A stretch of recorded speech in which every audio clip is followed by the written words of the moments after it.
Like as you get older in life, like you start to almost second guess stuff because you know the dangers associated with it, or you know that you could fail. And I think that like constantly reminding yourself to still kind of tap into that younger version of yourself of like, let's just still go for it. Like, don't have that fear of failure. Don't have that fear of this might not work, or, you know, I can't go after this client. Like he's too big of a client. Like a lot of people think that way. Gang, I am so excited to be here with a now longtime friend. Janelle is much younger than me, but a now very, very longtime friend from our previous life in Chicago. Janelle is somebody that Samantha and I have just grown to really care about and adore. She's a very, very special human. There's so many dimensions to Janelle Miller that I want to discuss today. So I'm going to introduce you to her now. She's an athlete. She is in athlete marketing and management. And today, she's the vice president for independent sports and entertainment. And she heads up marketing and talent for them. Janelle, tell our listeners and viewers, what does that exactly mean to be the vice president at Independent Sports and Entertainment? Well, first of all, thank you for having me. I am so thrilled to be here, and thank you for the wonderful introduction. Of course. So basically, I handle professional athlete marketing and management. So across the MLB, NFL, NBA, I handle everything off of the field. So helping them build their brand, helping them with their platform, like telling their own story instead of the media telling the story for them, helping give them a little bit more of a voice. Some athletes have no problem with that at all. They already have a voice of their own. And others I have to like poke and pry and be like, hey, like, let's pull it out a little bit more. Like, this is who you are. Show who you are off of the field as well. So I just help build their brand for them and handle basically everything for some of them. And I'm going to go a little off topic here for a second, but well, not off topic, but I'm going to pivot from what I would normally do next. Building their brand. I mean, their brand really is everything, right? Yeah. I mean, for someone like a professional athlete. Especially nowadays, right? Like, I feel like it started in the Jordan era where like he literally took on this persona of his own. And before that, athletes kind of just were looked at as like, they play for the team, and no one really like knew who they were as a person or what they did off the court or off the field. And I mean, now, look at the way athletes are as they're into politics and, you know, standing up for what they believe in, and they have a true voice in the community. And so many kids and even adults look up to them. So now they can actually use that voice, hopefully for, you know, the betterment of humanity.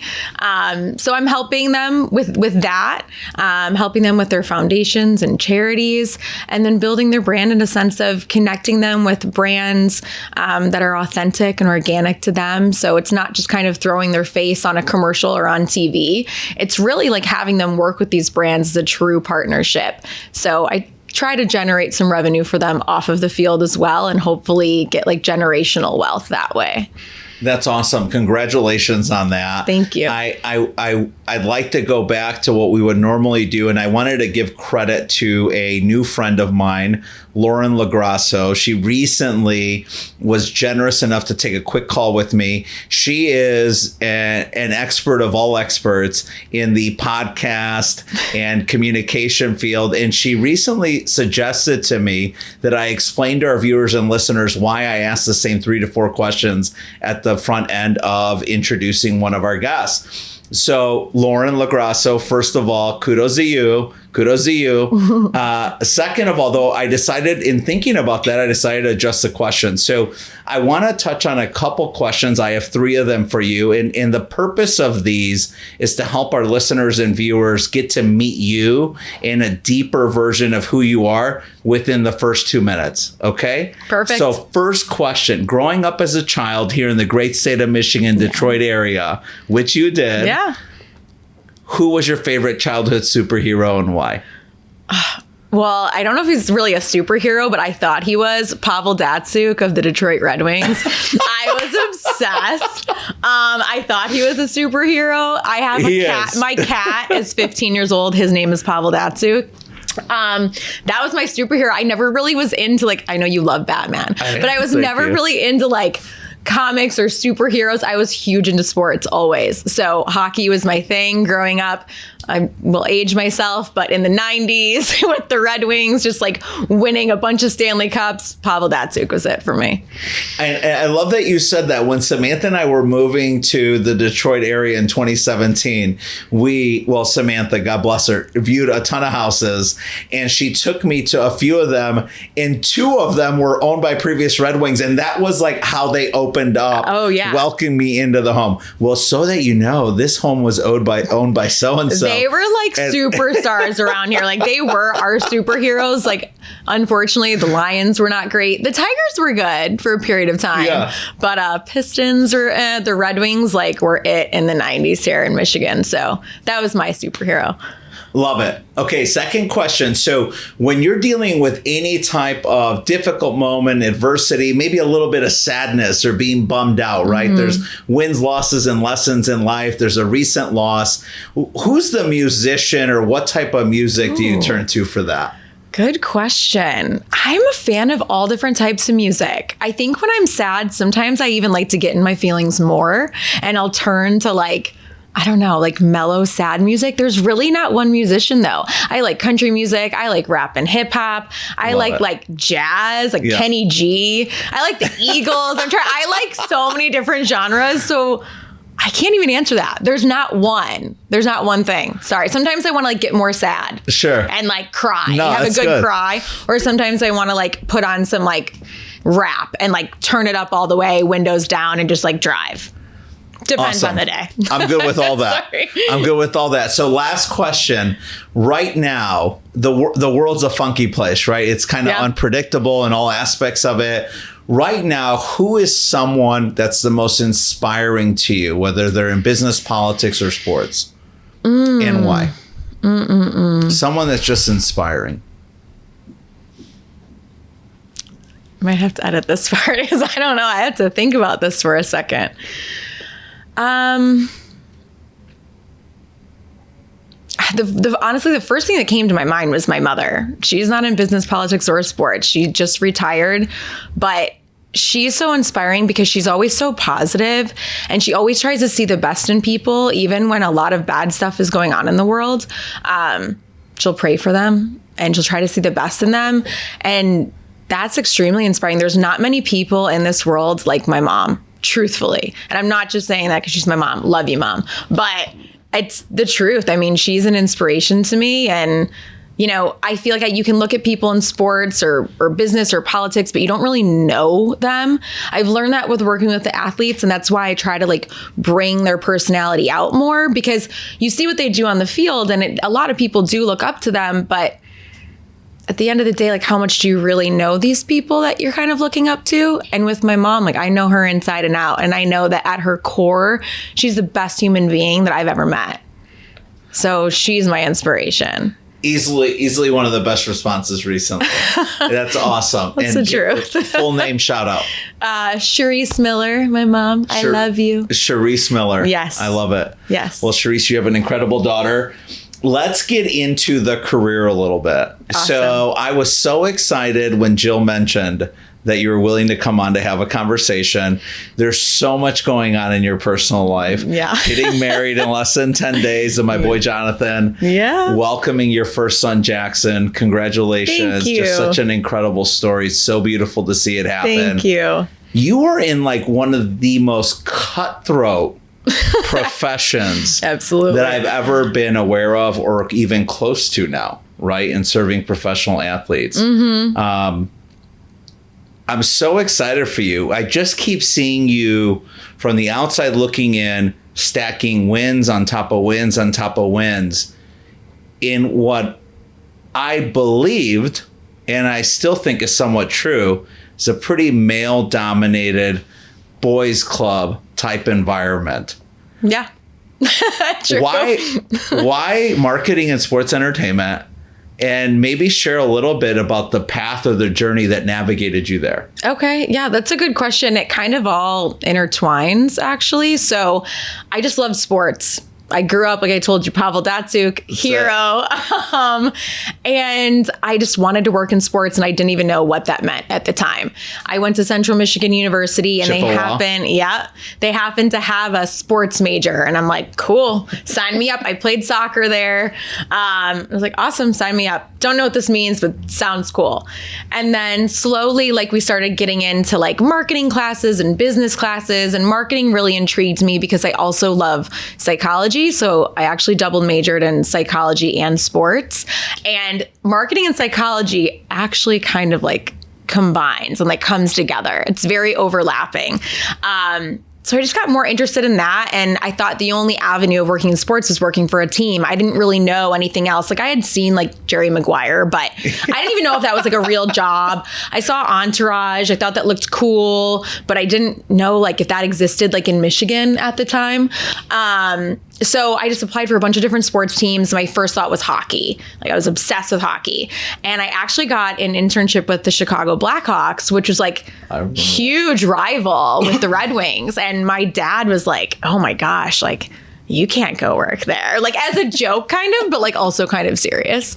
And so I went down on an unpaid 6-month internship with like no money in Chicago, living in a very expensive city.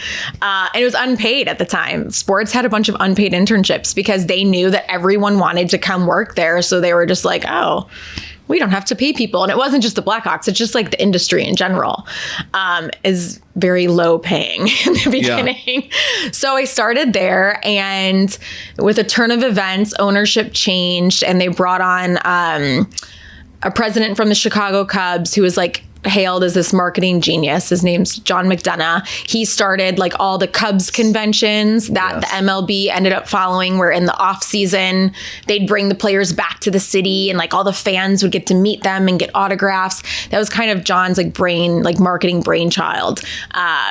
So he came on as the president of the Blackhawks, and his first day, I was an intern. I didn't know who he was. And I was like, can I help you? I think I was working the front desk. I was like, can I get you a pen, a pencil? Like, he didn't know what he was doing. That he just was like thrown into the fire. Yeah. And he's like, you're the only one who's helping me. Sure. Come on into my office. And from there, the rest is history. He hired me as his assistant at like 20 years old. I wasn't even out of college yet. I was still taking online classes. I was supposed to go back to Central Michigan and finish school. And then he offered me a full-time position as his assistant. So it was kind of like fell into my lap. And then I just started working under him, and he was really a great mentor to me at the time. Extremely tough, but also very thankful for that. And his marketing background is what started intriguing me even more into the marketing side of things. So I worked for the team for, I don't know, 6-7 years. And in doing that, I got to go to a few of the NHL drafts. And there I started meeting the agents. And I was like, wow, this is pretty cool. Like, being an agent seems like interesting. Like, they don't have to wear suit and ties every day in the office. And they get to like go out to dinners and like do all this, what I considered at the time, like fun stuff. Like, sign me up. That's what I want to do. Yeah. And because that's more my style. I like dressing up when need to, but I also like, I'm pretty casual every day, and like being around these guys that they're in sweatpants all the time. So if I showed up in like a dress and heels, they'd be like, what are you doing? Like, what? Like, who are you? Why are you dressed like this in front of me? Yeah. Just with what I do with them. So I ended up thankfully getting a position at a very, very large agency. It's a marketing only agency. It was actually based off of Entourage. So I worked for William Morris Entertainment, WME. So I was there for about 7 years. Entourage was based off of the owner there, Ari Emanuel. Ari Gold and Entourage is Ari Emanuel. So he was the one who owned the company. And that's really what like just started my trajectory of this is really what I want to do now. Like, I want to be an agent, specifically a marketing agent. At the time, I didn't even realize that a contract agent was open to me. I thought you had to be a lawyer. Learned a little bit later that you don't have to, but that's really what started like, okay, getting the ball rolling. This is what I want to do. And kind of moved up from there. Started working with some top athletes and realizing that, hey, I love this and I'm pretty good at it. Yeah. So What do you from your experience, not the organization representing the athlete, but the athlete himself or herself. From your experience, what are the 2 or the 3 of the things that they value the most in a relationship with you or someone like you? Trust. Right off the bat. Yeah. I think that this industry, unfortunately, like a lot of athletes get taken advantage of by friends, sometimes family, people that they're close to. You know, once you start making that kind of money, people come out of the woodworks and I think promise you the world and lie or just outright lie to you, Yeah, sure. you know? So I definitely think that trust is probably the biggest thing. Trust, honor, like honesty, integrity. Yeah. And in this industry, there's some sliminess, I guess, going on, just to be real. Like some agents are viewed as just like slimy and they'll say whatever they can to get you to be a client. And then they don't actually go through with it. I wanted to be a different agent. I wanted to stand out. I mean, I wanted to have morals and values and do things the right way. So I might not have, 100 clients, but I want to have a handful of great ones that are like family to me. My clients were all invited to my wedding. I mean, they are family. That was important to me and important to me in picking the decision on, what company I work for, also who I represent. I want clients that have, are on the same wavelength as I am, as far as, I guess, integrity and morals and values. And all the guys I've worked with throughout my entire career have all been so, so great, such great human beings. And it's awesome to see them, come up from getting drafted to now they're in their, 6th year, 7th year, and seeing their personal relationships build, seeing their wins on the field, off the field. It's really exciting. That's probably my favorite part of my job is almost like watching these guys grow and helping be there by their side as they're growing. Yeah. And I mean, the folks that you've worked on behalf of, it's not like it's this confidential client list, right? I mean, it's a very public relationship. People see you with the athletes everywhere, whether it's on the field before or after a game or the court, or in public settings, like you mentioned, like conventions or signing opportunities. Yeah. What are a few of the aspects of that relationship that maybe you've enjoyed the most?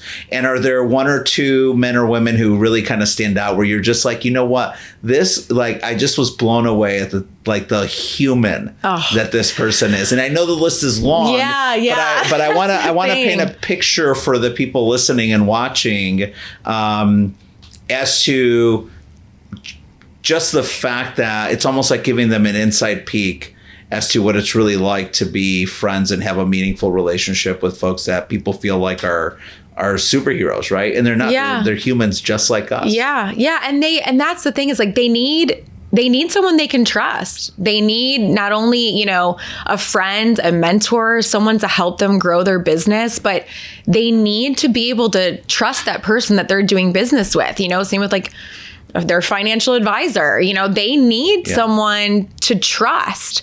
And that is, that's my job. I think first and foremost, second, it would be to bring them additional revenue. Absolutely. But I mean, I think my first job is to be that trustworthy person for them to help guide them through this process, of just, finding brands to work with. And like I said, even on the management side, doing everything from, helping them find a house and, planning trips. I mean, the list goes on and on, but one of the first clients is, Terry Bradshaw, Hall of Fame quarterback. I remember. Yeah. He's amazing. And not only him, his family, his wife, Tammy, is such a beautiful soul too.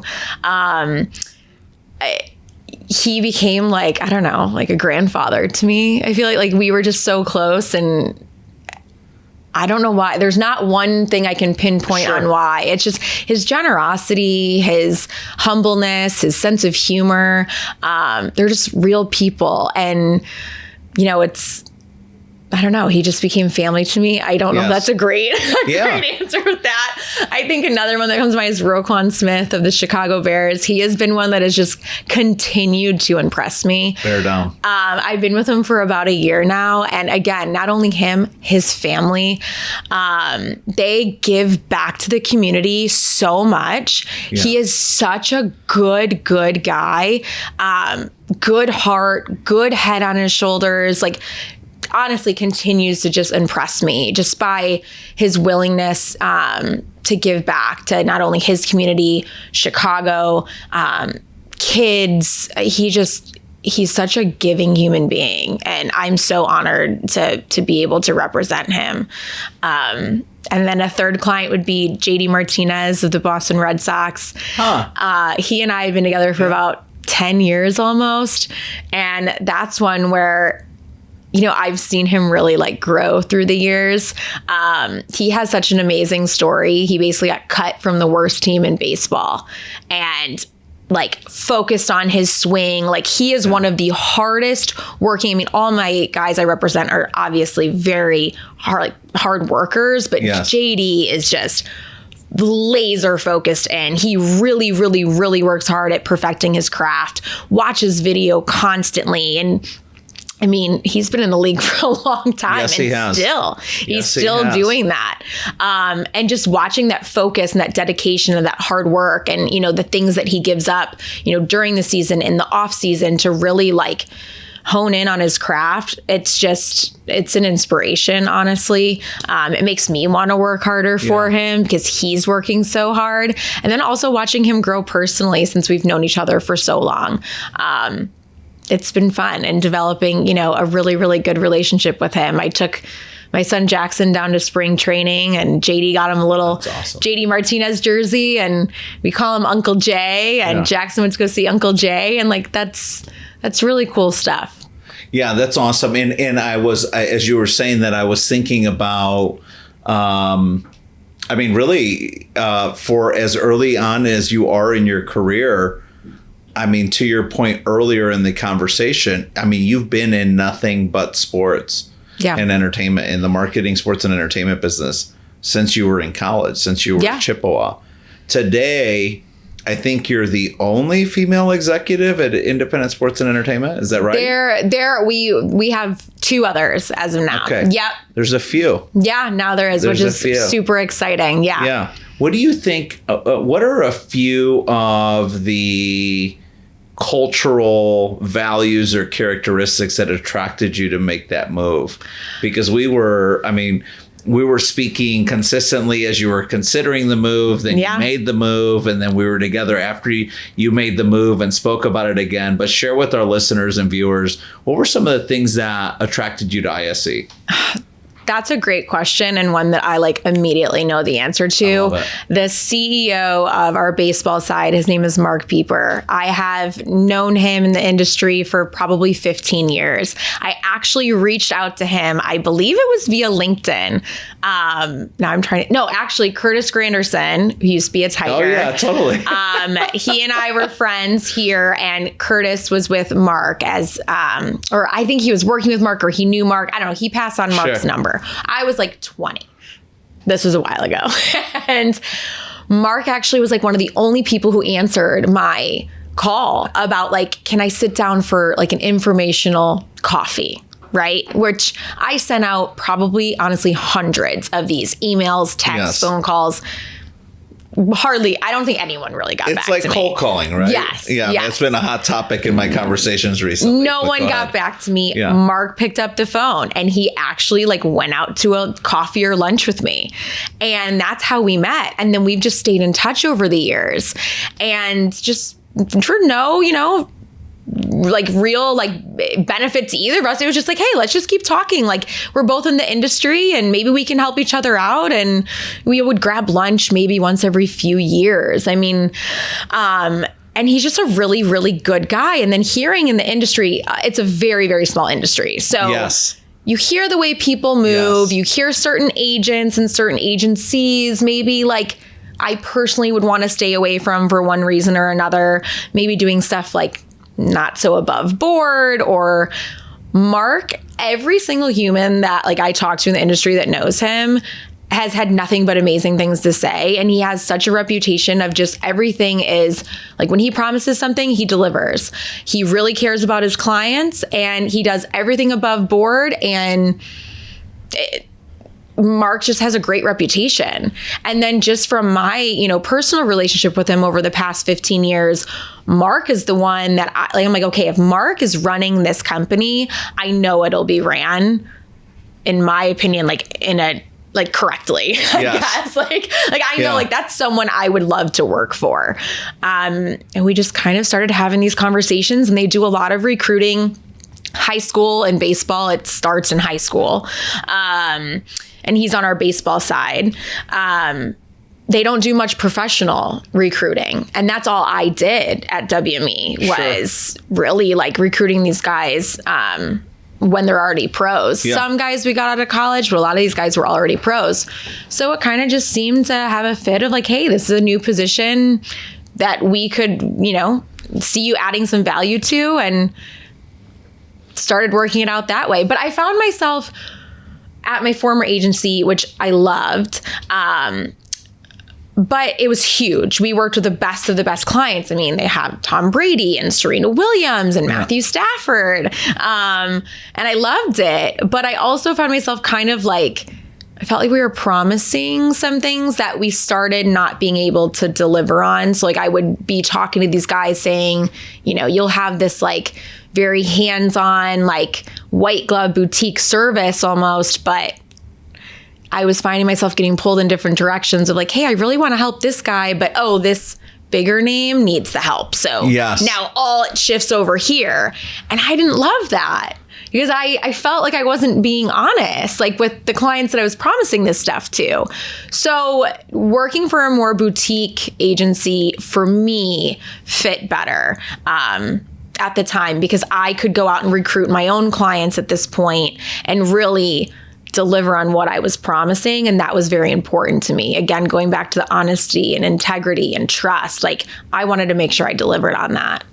It's, I always find it interesting when I'm having conversations with people, whether they're in sports or business or they're executives on behalf of companies, the themes that consistently come up are, basic lessons and values that our parents taught us. Right. Right. And it's oh my gosh, that's the greatest idea. Let me not lie. Right. We learned this in kindergarten. I mean, so it's whether you're a professional athlete or you're an educator or you're in janitorial services or you're a hardworking police officer, we're looking for people in our lives to do what they say they will do. Be a good human. Have integrity and take great care of us in whatever capacity that relationship exists, right? I've heard you, and I wrote it down, I've heard you directly and indirectly speak about the power of just doing what you say you will do. Just honor your commitments. If you say you will do it, do it. Yes. Looking back at your life, who is a great example of that in your personal life? To where that just was it's just a no-brainer. It's a non-negotiable of who Janelle Miller will be someday because I learned that from this person. Probably my parents. Yeah. I mean, my dad too. I mean, our family, that's just how our entire family unit was. I'm very, very close. I think that family is everything to me. So that extends to cousins, aunts and uncles, grandparents. I was very fortunate to have a very close knit family all within the same area in Michigan. And I think I just really learned it from them. And then going into a little bit deeper of professionally, I'd really have to say John McDonough was a big, again, mentor and someone that really taught me to, he wrote it on a Post-it note. I remember rolling my eyes when he gave it to me at the time because I was 20 and it said, own it. And I still have that Post-it note. He probably doesn't know that. Well, maybe if he's watching this, he would. Yeah. But it says own it. And it was basically this is kind of off topic, but it's take your job and own it. Do the best you can do at the role that you're given and own it, like own every aspect of that job, like crush it. And I don't know, it really spoke to me. So that's someone in my career that was like a big, like, I think like life altering. Like I'm really, really glad that I was able to work under him because he taught me a lot professionally at a very, I would consider young age, at 20 years old. I wasn't even 21 at the time. Let's unpack that a little bit more though, because I'm hearing you say, Mr. McDonough taught you a lot, right? And you used a good example of just, he's basically suggesting what Jocko Willink tells all of us, which is have extreme ownership in your life, right? But was he teaching you, or was he simply living, behaving, acting the way he should have as someone who took serious responsibility and extreme ownership over his position? And in you observing him and paying attention, you learned. Was he really saying, hey, every day, let me teach you these lessons? Or were you learning because of who you are and you were observing one of the best there is in the business? That's a great question. I think a little bit of both. He did really sit down and teach me. Like I said, like even like his little like notes he would leave, or he'd be like, do it this way or do it that way. And here's the thing with John, like, to kind of backtrack, he's difficult to work for. I think it's like pretty like known in the industry. Like he's difficult to work for. I've heard he has standards and expectations. Yes. And that should be okay though, right? Yes. Like, because I hear people say, oh, gosh, he's a jerk or she's, whatever. He's not a jerk. Yeah, no. Right. But people will say things in that fashion. I'm like, whoa, bro, that's just somebody with clear vision. Clear. Super high performer. Focus, clear. I mean, John, that is one thing that, like, going back to your question, and the second part of that is he was also living this. I mean, John knew how he wanted to run the business. He was very clear on his expectations. Sorry. I don't want to get myself in trouble with some of this. He was difficult sometimes, but again, looking back, like I'm very glad that I was thrown into the fire because I was. Yes. And I was almost so naive. Like I didn't know who John McDonough was at the time. So I was like, oh, okay, like great. Yeah. And I'm actually kind of glad I was going into it naive.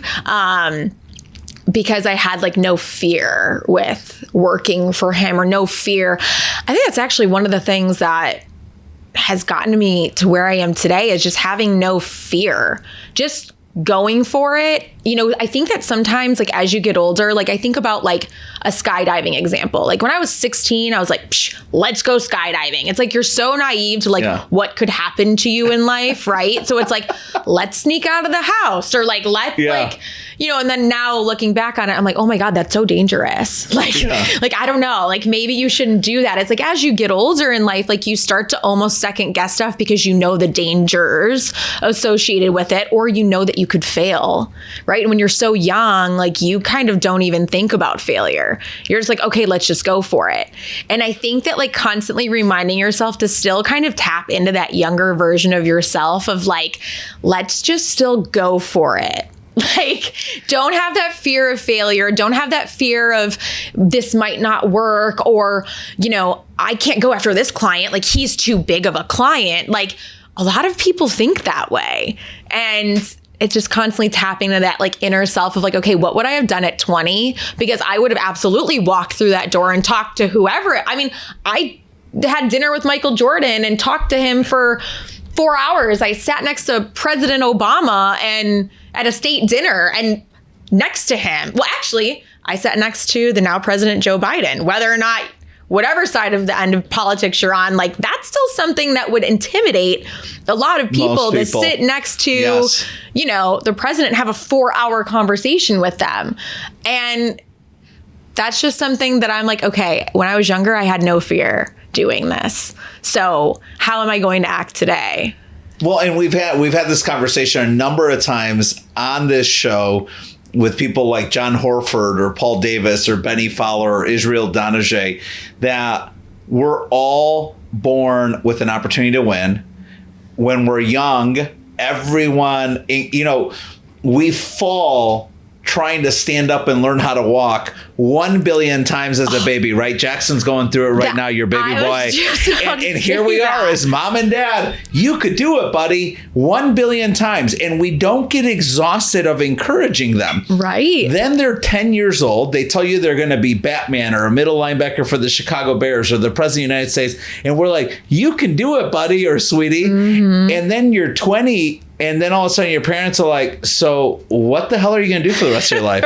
Right. Like, do you have a plan here? Because you can't move back home. If you move back home, you're going to pay rent. Like, and I'm like, wait, what happened to the unflinching obsession with my success and helping me to be a dreamer? Mm-hmm. Right. And somehow, somewhere along the way, the society reconditions us to think, don't take risks, make assumptions that are limited, begin to become pessimistic. Mm-hmm. And I just had this conversation yesterday in one of our weekly director huddles at the firm. I mean, the war is won in the mind first. Absolutely. That's the first battle. Yeah. Do I believe I can do this? Yeah. You've consistently done that. Well, I think kind of going back to what you were saying with like when we were little, like I used to have dreams of, I remember people would tell me like, you're living in La La Land, literally. And I was like, no, I'm going to move to a big city and I'm going to like work with a bunch of athletes and celebrities. And I have no clue how I'm going to get there. And I think there is something to having like an intentional like path set out and, mini goals to get your big goal. But I also think there is something to be said about like just having a goal and like trying to figure it out as you go along too, because I used to have such big goals and I wasn't so concerned about the little goals of how to get there. It was just like, that's my goal and I'm going to do it. Yes. It's just going to happen. I'm just going to do it. I truly believed that. And now sometimes I get in my own head and I'm like, okay, that's my goal. But now it's like the logical part of like, okay, well, how do I get there? And that's still important. But also sometimes like I just need to erase that and be like, no, wait, hold on, that's my goal. So like, let's just figure it out. Like maybe I don't know all the steps of how to get there. Like I didn't, I know I wanted to work in sports, but I didn't know what to do. And now I'm here. What's the goal that you're most obsessed about right now? That's a good one.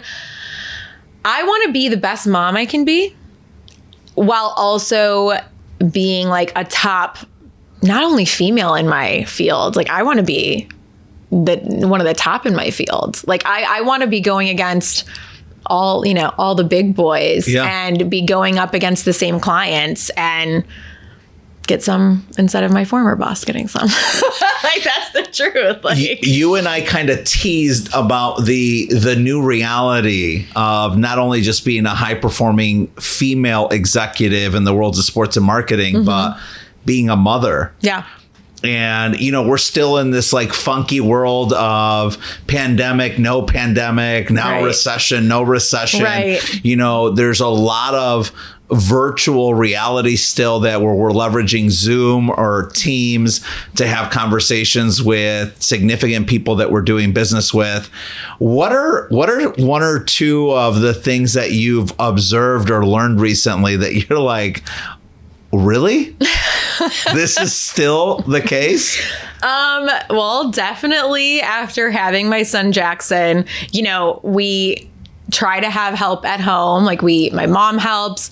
We have a sitter that comes over. I'm currently working from home because I'm also on the road constantly traveling. Sure. So, if the sitter calls in sick, which happens, and Jonathan's out and I'm at home with Jackson and I'm on calls and, Jackson's either in the background or, maybe he's crying or he's fussy or like I'm feeding him a bottle or something. And I feel like it's kind of like I get like a little bit of like annoyance or frustration, not for my clients, by the way. My clients have been amazing. They know you. Yeah, they have been awesome. Yeah. But from like, I don't know, maybe some brands I talk to, it's like, I'm like, oh, I'm sorry. I find myself apologizing. Like, oh, I'm sorry. Like, Jackson's crying. Yeah.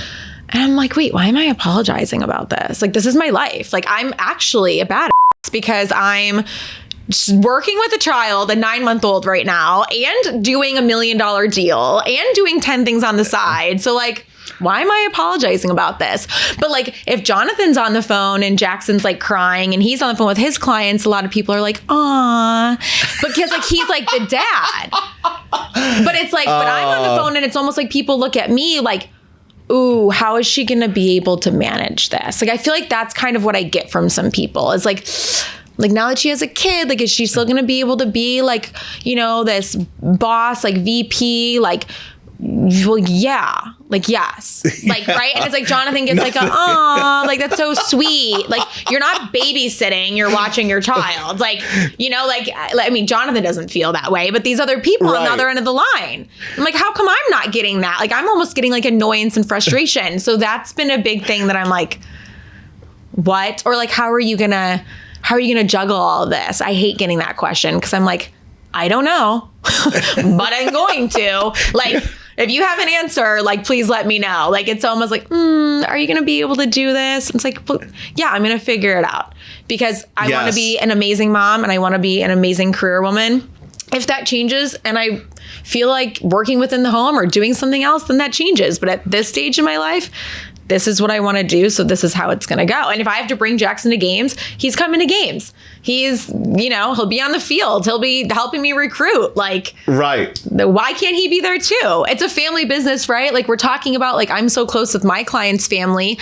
They're close with mine. Like, well, here's a baby now. So let's go.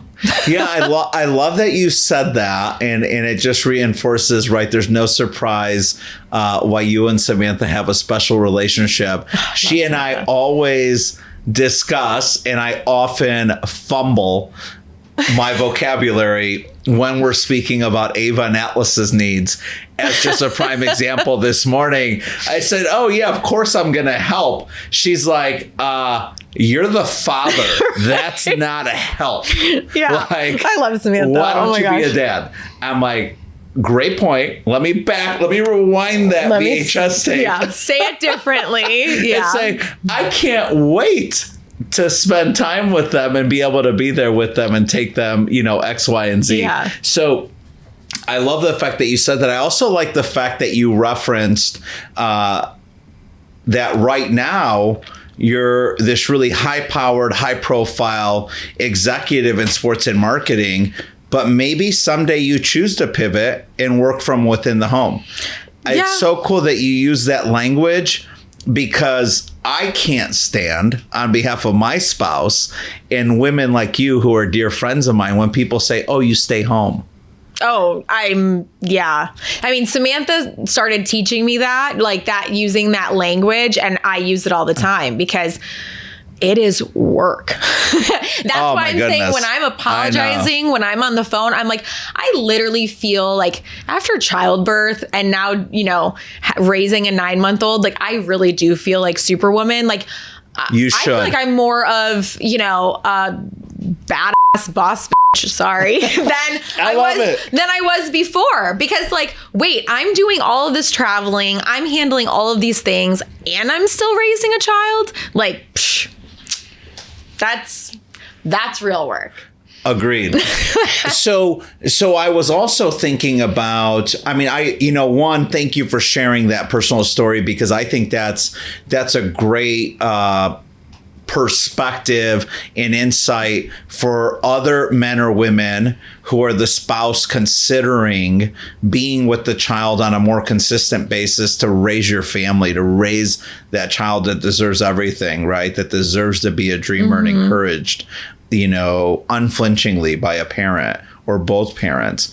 I appreciate that story. I was also thinking about when I was considering, you know, what are the things that I really want to unpack with you on a deeper level for our listeners and viewers was you've helped, as I look back at some of the relationships you've had, you've helped a lot of young, aspiring professional athletes find their way and make really great personal decisions to respect and build the significance of their brands.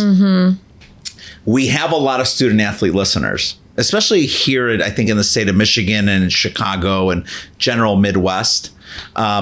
What's something you'd want to share with a young, aspiring male or female professional athlete as to these are a couple of things you should be really mindful of and thinking about to set yourself up and your brand up as one that these major brands would like to align with someday in the future? Yeah. I mean, the first thing that comes to mind is like just being true to yourself. Like, don't put on a persona, because I feel like people see through that.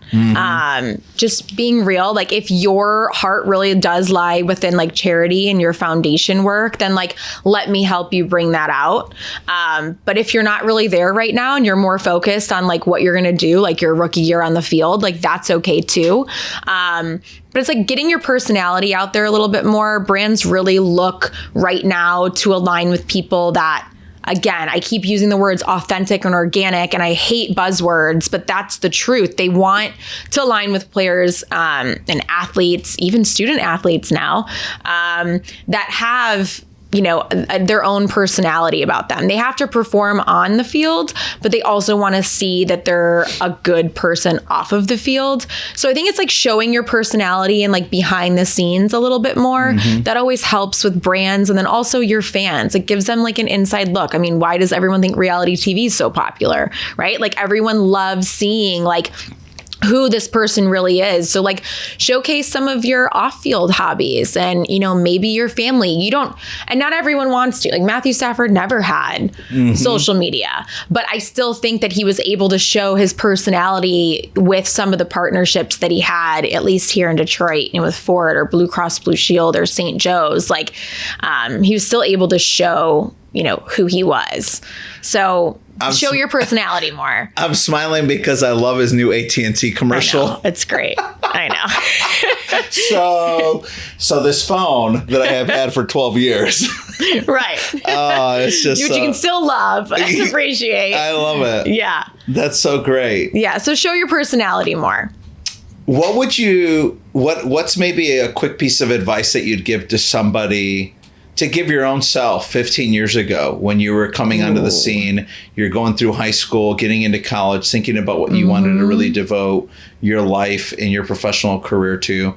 What's some advice that you'd give somebody, whether it has anything to do with sports marketing or not, to kind of help find your path? In this specific industry, I'd say stay strong. Like, tell me more about that. There will be a lot of people that try to bring you down. It's very cutthroat, as you mentioned. Yeah. You'll have also a lot of losses and a lot of failures, and you just have to keep pushing. So like, stay strong and like, just push through. Because it is pretty cutthroat, especially on the agency side. That's a piece of advice when you were asking me, like, what would I have told myself? It's like, just continue to stay strong and also like stick up for what you believe in. There were, I could go on with that. This would be a whole other podcast. Sure. But it's like, stick up for what you believe in, even if you're the only one standing there alone. Like, if this is what you truly believe, like stay true to your core values, and there will be a spot for you. So there were some things that, you know, former companies that I didn't necessarily believe in, or that I was just like, this isn't working for me anymore. Yeah. And moved. Instead of allowing myself to kind of get sucked in to what maybe some other people were doing that I didn't think was right. That's the best way I can put it without getting into details about it. Yeah, I love that you said that. I recently had an experience where I found someone to be significantly unprofessional in what was supposed to be a professional conversation. And I addressed it. I said exactly what I thought about the moment. And I felt like everybody else was gasping for air. And I thought, like, where are we? That this somehow, what I've said is uncomfortable about how unprofessional this person is. And what I've said is what's uncomfortable now. And I found like, wow, like how often we're somehow losing a relationship with our most authentic self and what it means to have some standards and respect for each other. Yeah. That's a great example. And I mean, I found myself there's 2 specific instances that it even backfired on me. And it doesn't matter, in my opinion, because I still, again, it's like that stay strong and just stay true to yourself and what you believe is right. Because it's a tough industry. Yeah. It's also tough to be a female in this industry. It is. I hate to go back to that, but it truly is. And there are some like strong females that, you know, we have to look up to, but there's more males. I mean, I've even had huge big time agents, one in particular that has said some pretty like wild things that I caught wind of about females in this industry. Huh. And although I respect what he does on the contract side, professional achievements. Yes. I just was like shocked that he said this, and no one would, you know, kind of like you said, if you stick up for yourself in the conversation, it's like, you know, or because of who it is, or, you know, That's and right. it's like, at this point, I think that the world is kind of like just a crazy place. There was I saw something somewhere about like, there was something like everyone was in an elevator and everyone was in on it. There was like 20 people in an elevator and everyone was in on it besides one person. And everyone at the same time turned around to face away from the door. So they were basically facing the back of the elevator. And the one guy was like, and he shrugged and he turned around and faced the back just because everyone else did it. Yeah. And like, that's wild to me. Like, I don't ever want to be that guy. Yes. Like, that doesn't make any sense. I'm going to stay facing the forward of the elevator. Like, even when 20 people turn around. I forgot what it is. I'll have to send it to you. It was a video. And I was like shocked. But like, just don't be that person. And I think that's really in any kind of professional, like career setting, like career, like building your career is tough in any kind of career. And it's just, you know, there's politics within the office, and it's like, just stay true to yourself, put in your hard work, dedication, be a good human, and you should go far. Okay, love it. So we're almost out of time. We're going to do something a little bit different than normal. I want to do a few rapid fire questions at you because I didn't get to them. So quick, first thing that comes to mind on all of these, agreed? Is cold calling dead? No. Why? Because I think you can still generate leads from it. I hate cold calling. I hate it. It's very tough. But Jonathan in real estate still gets leads from cold calling. I cold call athletes constantly. I'll grab someone's number, cold call. He doesn't know me, cold call him, still get meetings. What's the most important thing you must do in the process of cold calling to increase the likelihood of some type of conversion? Just one thing. Oh, I don't know. Okay. Pass on that question. Pass. I don't know. Female in sports and marketing that you look up to. Oh, Jill Smoller. She's at WME. She works with Serena. She's worked with, she's worked with a ton of people. One word you would use to describe her. Bad. Love it.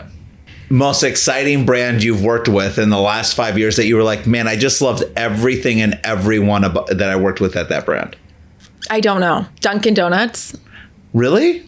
They were really easy to work with. They were fun. Yeah. And it was like, I like brands that are like quick. I love it. Did you hear that, Starbucks? Dunkin' Donuts is back. Yeah. It was, everyone was super easy, very polite, I love it. Most significant thing in addition to your wedding in the next 30 days that you're looking forward to? Hopefully getting a new client who I have a meeting with at the end of June. Awesome. How do you like being back home in Michigan? I love it. Because I still travel so much, and Michigan I think is like a hidden gem that honestly not a lot of people like have enough respect for. It is beautiful. I love being by family, and Chicago's only a 3.5 hour drive for me, so can still go back there. But Detroit's coming back. What professional athlete does Jackson remind you of in his early life? Right now, just really like any baseball player currently, because you should see this kid's hair. Like you put on a hat and it's like just little curls out the back.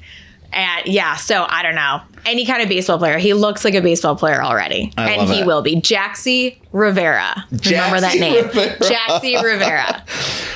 Folks, you heard it. Janelle Miller, Vice President of Marketing and Talent at Independent Sports and Entertainment.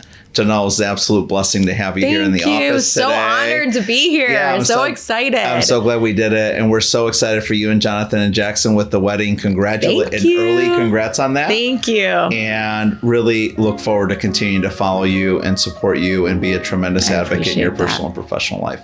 I appreciate that so much. Thank you, Manny.